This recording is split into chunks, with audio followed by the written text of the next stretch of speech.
In John chapter 5, verses 6 through 8, Jesus approaches a man who's been sick for 38 years. Not really dying, but not really living either.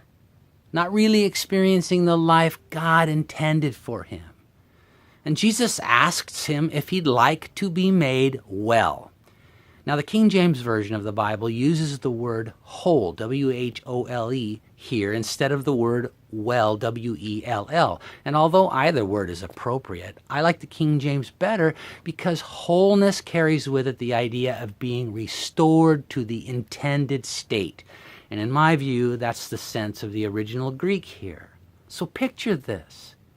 Jesus walks up to a guy who has apparently spent his entire life in a condition of brokenness, and the Lord asks him if he would like to be made whole. Wow, I think the offer of complete restoration implied in that simple question is just astounding to consider. And what's even more amazing than that is to realize that this is exactly the same question/offer Jesus is making to us. He steps onto the scene of our life's devastation, looks us in the eye, and asks us if we want to be restored to our intended state. Dear God, how amazing is his love. But look at the man's reply. He's been asked a yes or no question. Do you want to be made well? But he doesn't answer with a simple yes.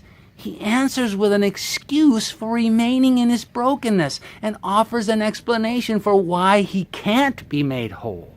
Oh my goodness, is that like us or what?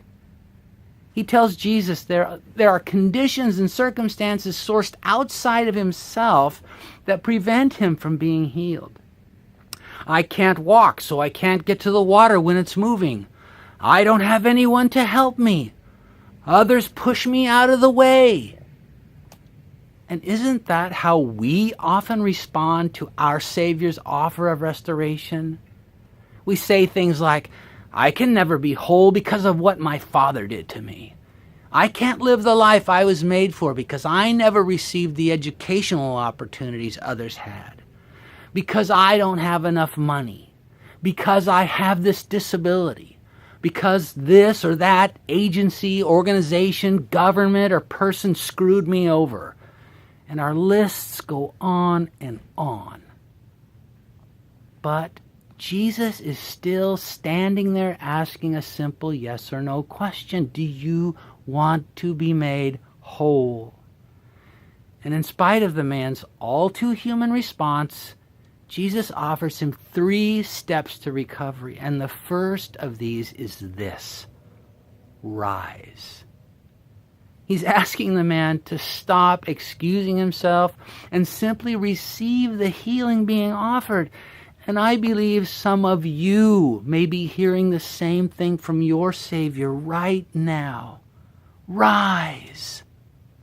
I know it sounds like he's asking you to do something impossible. And it is for you, but not for him. Dear one, stop making excuses for your brokenness or blaming it on someone or something outside yourself. Take his hand right now and rise.